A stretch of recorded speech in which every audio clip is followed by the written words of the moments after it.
Welcome to Australia's Future with Tony Abbott. I'm Daniel Wild from the Institute of Public Affairs. Australia is facing its most significant challenges since World War II. Geopolitical tensions are increasing, cultural self-confidence is in decline. The values which define us, freedom, democracy, egalitarianism and sacrifice, are being put to the test. Over this special podcast series, Tony and I discuss how Australia can survive and flourish in the decades ahead. Hello, Tony, and hello to all of our listeners. It's wonderful to be back with you for another episode of Australia's Future with Tony Abbott. I'm very much looking forward to today's discussion, Tony. We're going to be talking about the upcoming federal election and what it means for the future of Australia, and also the ingredients of a successful election campaign. And I can think of no better Australian to be discussing this important issue than you, Tony. Leader of the opposition from 2009 to 2013, Prime Minister from 2013 to 2015. You led two enormously successful campaigns that many have remarked were among the most successful campaigns in modern Australian political history. The first in 2010, where you fought Labor to a draw after Labor's thumping victory in 2007, where everybody, or the vast majority of the commentariat, believed that the coalition would be in opposition for many, many years. And the second in 2013, where you led successfully the coalition to an enormous victory and took the coalition to government from opposition for just the fourth time since World War II. Tony, to begin with, based on all of your experience and the success you've had that I've just outlined, can you share with us your insights as to what makes a successful campaign? Well, Daniel, I can, and I'm very happy to be with you. Look, you win elections by being able to tell voters how things will be different and better if the government changes. So I was able to say to people in 2010 that if they voted for the coalition, there would be no carbon tax, because you might remember that Labor back then was promising an emissions trading scheme. It then dropped the emissions trading scheme, changed the leader, but was still absolutely obsessed with climate change. You might remember Julia Gillard famously said in that election campaign, there will be no carbon tax under a government I lead. Well, I kept saying until I was blue in the face that as sure as night follows day, if Labor is re-elected, there will be a carbon tax, and it will be a great big new tax and everything. Well, that's what I said. We took a first-term majority government to minority status. It was the first time in 70-odd years that this had happened. And then in the 2013 election, I didn't just attack the Labor government for its manifest failings on borders, on budgets, its waste and extravagance. I said, look, vote for me and four things will be different. We'll stop the boats, we'll scrap the taxes, we'll fix the budget, and we'll build the roads of the 21st century. And so it wasn't just a negative critique of the government. It was a positive assertion of what we were going to do to sort out the mess that the government had created. So the secret of effective opposition is not just being negative, it's crafting a positive out of the faults and flaws of the existing government. And the other important thing is you can't attack the government from all points of the ideological compass. You've got to attack the government from a consistent point of view. Because if you do attack the government, 1 minute for not spending enough, the next minute for spending too much, for argument's sake, people say, but hang on a minute, what do these guys stand for? To succeed, oppositions need to put in the hard yards for many, many months before the actual campaign begins, and what they do in the campaign has got to be absolutely consistent and an obvious extension of all the things that they've been doing in the previous months and years. Well, thank you for that, Tony. There's a lot to touch on there. I'd like to firstly just touch on the 2010 success that you had, the campaign, because you mentioned an important fact and you sort of glossed over it, but it was the first time you said that a government had gone from majority to minority within one term in 70 odd years. Now that's quite an accomplishment and quite an historical event to have happened.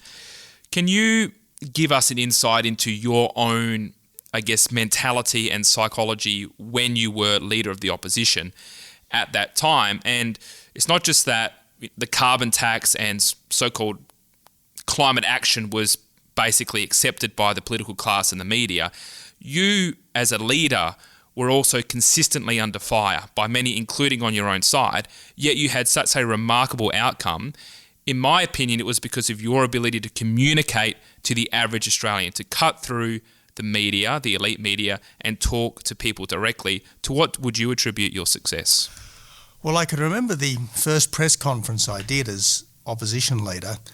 I'd won the opposition leadership unexpectedly by just one vote when Joe Hockey dropped out in the first round and Malcolm Turnbull and I squared off in the second round, and having voted to get rid of Malcolm, they could hardly put him back. And in the end, they put me there with a not exactly resounding margin of one vote.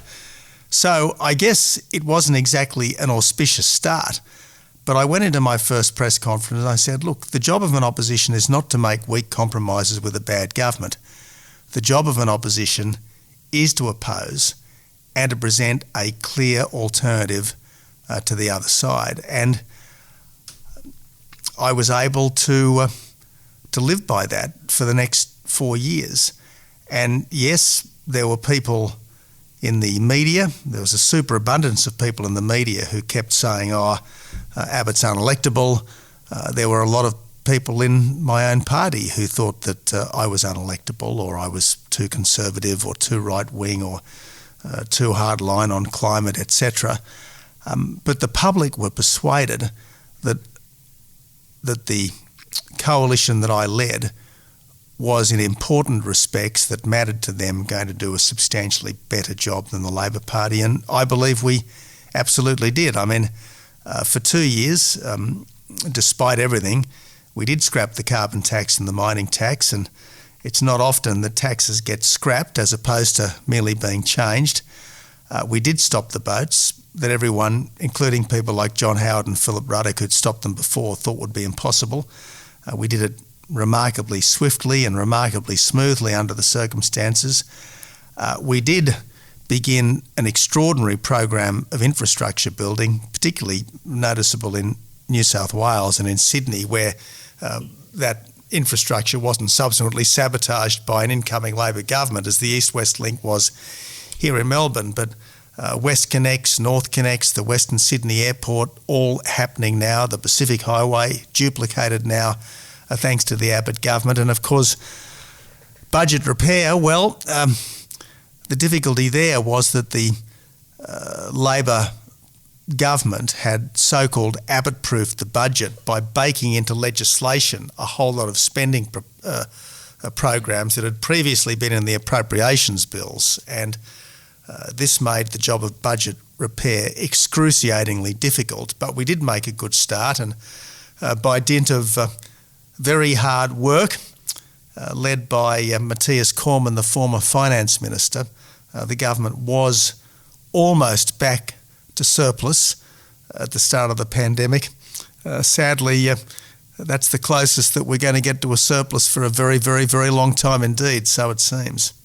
It is, and of course the 2014 budget, we look back on that now, which was your government's first budget, really as the last genuine attempt to engage in serious structural reform to the underlying deficit and debt challenges that our nation faces. The question I wanted to ask you, Tony, on what you've just shared with us is why were you right and they were wrong, in the sense of how did the media get you wrong and how did the media get the Australian public so wrong in 2010 and 2013? Do you attribute that primarily to political bias, or is it that they just don't really get what the average person is thinking? Look, Scott Morrison often refers to the Canberra bubble, and the bubble doesn't just exist in Canberra. I think the bubble tends to exist in Canberra, and it also exists in the inner cities of most of our metropolises. And I think there is a different way of thinking between people who work in offices and people who work in factories and shops and warehouses, between people who have secure, well-paid jobs as lawyers and accountants and as senior public servants, and people who work casually and live much more from hand to mouth, from day to day, from month to month. And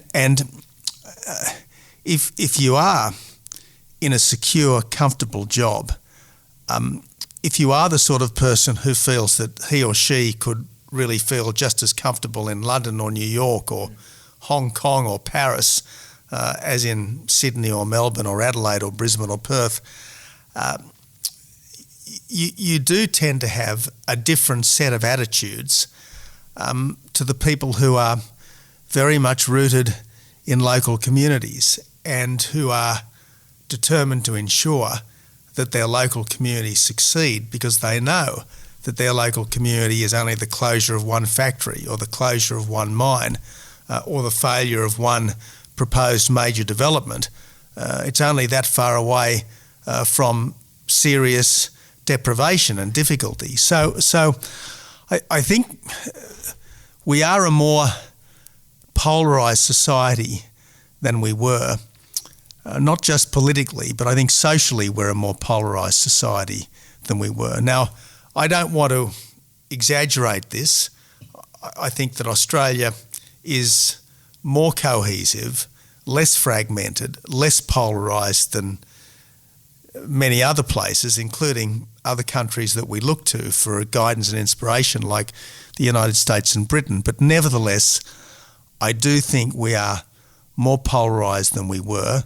I think that the gulf between people living in different parts of cities doing different kinds of things is greater than it was. And we suffer from this problem that now seems to be endemic. Instead of accepting that people of goodwill can genuinely disagree, we tend to think that someone who we disagree with is not just misguided but bad, not just wrong-headed but wrong-hearted. And this is a real problem, because in the end, as I think Menzies originally said back in 1939 or 1940, and as John Howard was accustomed to repeat, for society to succeed, the things that unite us have got to be at least as strong as anything that divides us. And that is less true today than it was for a long time. Mm. To what do you attribute that growing polarisation? And just to set up the context, I think you've touched on something very important. So you'd know the British author David Goodhart has discussed this in one of his recent books about the difference between the anywheres and the somewheres, with the anywheres being this sort of cosmopolitan elite that you refer to, and the somewheres being those who are more rooted in their local communities, with media and the apparatchiks of and those at the commanding heights of our economy and culture are most likely to be the anywheres, and the mainstream Australians most likely to be the somewheres. Then there's also this, I think, growing division that we saw in the pandemic, where those who were in secure, well-paid jobs were, on balance, more likely to favour lockdowns, whereas those who were working with their hands, perhaps in less secure employment, in small businesses and working for themselves, who incurred the costs more directly, were more likely to be hesitant about lockdown. So I think those are a couple of examples of the growing polarisation we're seeing. But to go to my question, to what would you primarily attribute this growing polarisation that you've identified? Yeah, look, it's a very good question, and there's no neat answer to it, Dan. Many people think that the rise of social media has been a factor here, because social media tends to spread heat, not light. It tends to fuel outrage, not insight. And it's incredibly destructive on those very few occasions when I've actually got into the argy-bargy as opposed to simply posting stuff on social media myself, the vitriol is extraordinary. And if you're in any way psychologically fragile, it could really get under your skin. People whose sense of self has been undermined by all sorts of modern thinking, whether it be the imminence of alleged environmental doom, whether it's the uncertainty of what gender we might really be, whether it be this doubt about the legitimacy of our culture and our country. There are so many things that are forced onto people, particularly young people, which would be very subversive of their inner peace and ultimate sense of self. So I think that's an issue. Would you add sort of identity politics and this sort of growing tendency to divide us by, our superficial differences? Yeah, plainly. I mean, this idea that if you're of a particular race or a particular sexuality, well, that defines you in a way that nothing else can. If you're black, for instance, there's some kind of an inherent problem vis-a-vis white people, or if you're gay, there's an inherent problem vis-a-vis straight people, and so on. I mean, I think these are all further difficulties. Once upon a time, Christianity provided much more social glue than it does today. I mean, as someone who has always taken my very imperfect and inadequate Catholicism seriously, I am conscious of the fact that Christian faith doesn't make you good, but it certainly makes you better than you would normally be. It acts as a brake on the worse angels of your nature. It encourages you to strive to be better, to strive to think of others, to be conscious of your own faults and failings rather than always looking for the faults and failings of others. And yet, not only is Christian faith less and less held and believed in, but even our Christian knowledge is evaporating like rainwater in a drought. I mean, it's extraordinary how detached from that rich cultural heritage, if nothing else, we are today. So look, I think all of these factors feed in. There are no easy answers. The important thing, I believe, is for people to speak what they believe to be true and reasonable as persuasively and as politely, but nevertheless as firmly as they can, and to stand up for what they believe are the enduring values, the perennial truths, and the great historical strengths of countries like ours. Yeah, absolutely. Thank you for that, Tony. I want to just return to the current campaign and picking up on your observations and analysis of Labor and Anthony Albanese as opposition leader. And I want to discuss the, relationship between election campaigns and policy. There's sometimes a criticism that's made of modern campaigning in Australia that it's become too much like the United States, where it's focused on personalities rather than focused on, firstly, the parties and secondly, the policies. I can understand where that criticism comes from, but at the same time, generally speaking, I think those who have the most successful campaigns are typically those who have the best policies for the average person. Can you discuss what is the relationship between an election campaign and the policies that are being put forward for the next term of government? Well, let's compare and contrast two campaigns by the same person, and so that I don't get dragged too much into contemporary controversy here in Australia, let's look at the 2016 and the 2020 Trump campaigns in America. The 2016 Trump campaign was a campaign by an angry outsider, to be sure, but nevertheless it was a campaign promising to do things which resonated with vast swathes of middle America. if you boil it down, what was Trump promising to do in 2016? He was promising to build the wall and drain the swamp. In other words, he was going to stop the influx of illegal immigrants, which a lot of Americans felt were depressing their wage rates and their standard of living, making it harder for them to get housing, making it harder for them to move around their cities and so on. And he was going to drain the swamp, that is, try to ensure that the Washington establishment was responsive to them rather than a self-perpetuating elite that was looking after itself. And look, whatever you think of the Trump administration, he did, at least until the pandemic hit, in his own, at times, shambolic and chaotic way, implement his promises. I mean, he did boost defence. He did try to build the wall. He did recognise Jerusalem as the capital of Israel. He did pull out of the Paris Agreement. He did remove massive amounts of red and green tape, which produced record rates of employment. It produced, for the first time in a generation, rising wage rates and so on. Then, of course, the pandemic hit, and this was an enemy that you couldn't overcome by invective and ridicule. You actually had to do your best to overcome it with common sense and with a degree of science, which was not easy for someone who operated in accordance with the Trump paradigm. But the 2020 campaign was essentially all about Trump. He made it all about him. And you are always going to lose a campaign which is all about you, because in a democratic election, it's got to be all about the voters.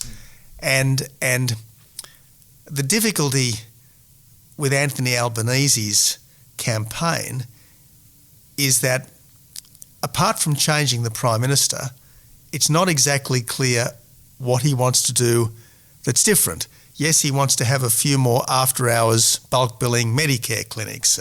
Yes, he wants a bit more money spent on childcare. Yes, he wants aged care facilities to run better. Well, actually, don't we all want that? Other than that, he's saying, well, vote for me because I'm not Scott Morrison. But we know, in the end, the election is not just about who sits in the lodge. The election is about what sort of a country do we want to be. And the suspicion of anyone running a small target strategy is that they've got a hidden agenda. I think it's pretty clear that if there is an Albanese government, it will be a government that spends a lot more, inevitably, therefore, taxes a lot more.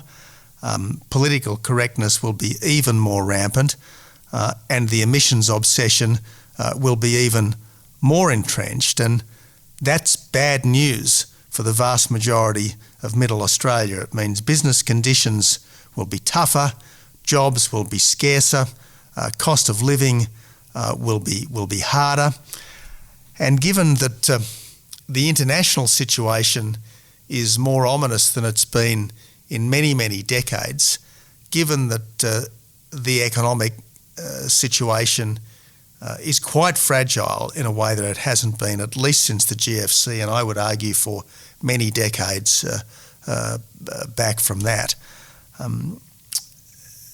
it's not a very happy prospect.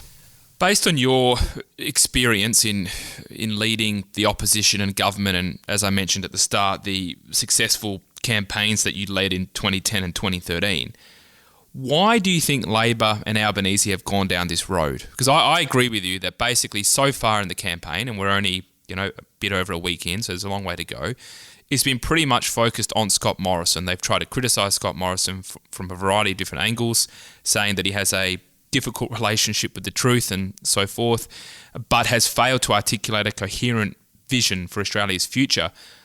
It's hard, and I think many of our listeners find it hard to understand, well, what have you been doing for 3 years, if not coming up with an alternative vision? Why is it do you think it's driven by focus group, polling, Twitter, social media? How do they get themselves into this situation, do you think? Well, I mean, we Conservatives are a little wary of visions, grand visions. When I was the opposition leader, I didn't so much talk about my vision of Australia. I talked about the problems that we've got that I am going to address. And I always had specific things that I was going to do, comprehensible things that I was going to do to address them. In the end, the best governmental vision for Australia is to facilitate a situation where all of us can more easily realise our visions for ourselves, whether it's to start that small business that we've always wanted to start and have it flourish, whether it's to get into university and do that medicine degree that we always wanted to do, whether it's to start a family and be able to live in your dream location, etc. I mean, these are the things that the government should be facilitating, the ability of people to live out better lives in accordance with their own likes and their own preferences. But the interesting thing about the way our polity has evolved over the last couple of years is that under the influence of the pandemic, the party of small government has perforce been a party of bigger government, and the party of less spending has perforce become the party of more spending. And that's given the Labor Party, if you like, less of their normal ground to occupy. So there's less criticism of the Morrison government's policy, and therefore almost inevitably more criticism of the Morrison government's personalities. At the same time, you've got this growth of minor parties on the right saying, well, actually, we don't like the way that our freedoms have been limited over the last couple of years. We don't like the way that spending has exploded over the last couple of years. We don't like the way that safety first or safety only has become the mindset of government over the last couple of years. So it's unsettled the political waters, and I think that's caused difficulties for everyone across the whole political spectrum. The other point is politicians like generals tend to refight the last war. Bill Shorten's problem was that he wanted a mandate for specific change, and he thought his opponent was going to be Malcolm Turnbull, and therefore he quite early on came out with big policy changes on tax, essentially, that was going to provide the extra revenue that he wanted to spend on health and education and so on. And then, of course, the coalition changed the Prime Minister. Scott Morrison was a much better, more savvy campaigner than his predecessor, and policies that I think Shorten may have been able to get away with against Turnbull, he wasn't able to get away with against Scott Morrison. The lesson that the Labor Party drew from that was be a small target. Well, small target strategies might work if it's John Howard in 1996, who had a very well-developed political personality even then.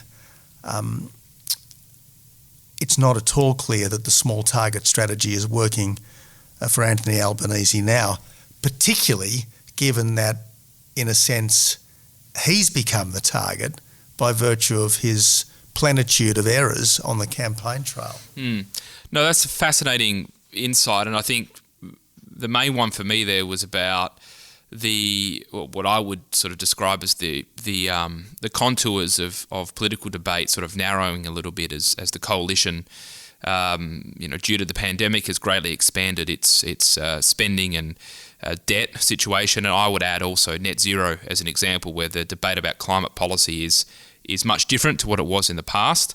and as you identify, the rising vote that seems to be going to minor parties. And I just want to close our discussion on that particular topic, and we can pick it up maybe in a future discussion because I think it's a big issue. But I remember John Howard once said that it used to basically be the case that you had 40-40-20 in terms of first preference votes, 40 to the coalition, 40% to coalition, 40% to Labor, 20% to other. Now it's more like getting towards a third. It might not quite be there yet, but that's where we're heading. Firstly, do you share that broad view? And if you do, what do you think that means for the future of our culture and of the ability of the political system to translate the concerns and aspirations of the average person into tangible policy outcomes? Well, the Howard analysis is correct. It's a much less tribal situation, and that reflects partly the decline of political belief on both sides, both broad sides, and I suppose it's a reflection of a more diverse society, in the same way that once upon a time we bought Fords or Holdens, we voted Labor or Liberal. Now there's 100 different varieties of car on our roads, and yes, there's a lot of different variety in the political offerings as well. So what do we do? Well, again, to form a government, you've essentially got to create a coalition that goes beyond your core support base. And Howard created a governing coalition by attracting the Howard battlers, if you like. In the same way Reagan had the Reagan Democrats and Thatcher had the blue-collar Tories, and maybe I had the Tony tradies, you know. So that's what every successful government is going to do. I mean, Bob Hawke won over a lot of business types by virtue of his moderation in his latter days as a trade union leader and his commitment to important reforms that the Fraser government had largely neglected in the early years of his prime ministership. So all successful governments attract votes from beyond their standard core support base, and by their policies they manage to keep them for more than one election. And that's the challenge that both parties have got at the moment. The problem is it's harder and harder to know what parties believe often enough, because there's such a smorgasbord of policies that they offer. The whole political spectrum arguably is moving to the left because of cultural shifts. And so it's just a much more difficult environment for people to navigate. But look, if it were me, there'd be just a couple of things that I would be promising to do differently in this campaign. Good on Scott Morrison for committing to a couple of specific dam projects in Queensland. But I've got to say, if it were me, I'd be committing as the first act of an incoming coalition government to remove the legislative ban on nuclear power, because if we are going to achieve net zero by 2050, and if we're going to have affordable, reliable power, nuclear is the only proven emissions-free form of baseload power, so it's got to be at least potentially in the mix. The other thing I'd be doing is, and I know there are all sorts of difficulties with this given the role of the states in our education systems, but I'd be scrapping the national curriculum, and I'd be abolishing the so-called cross-curriculum priorities that mean every subject has got to be taught from an Indigenous and Asian and a sustainability perspective, because this is really a charter of political correctness contaminating our schools and brainwashing our kids.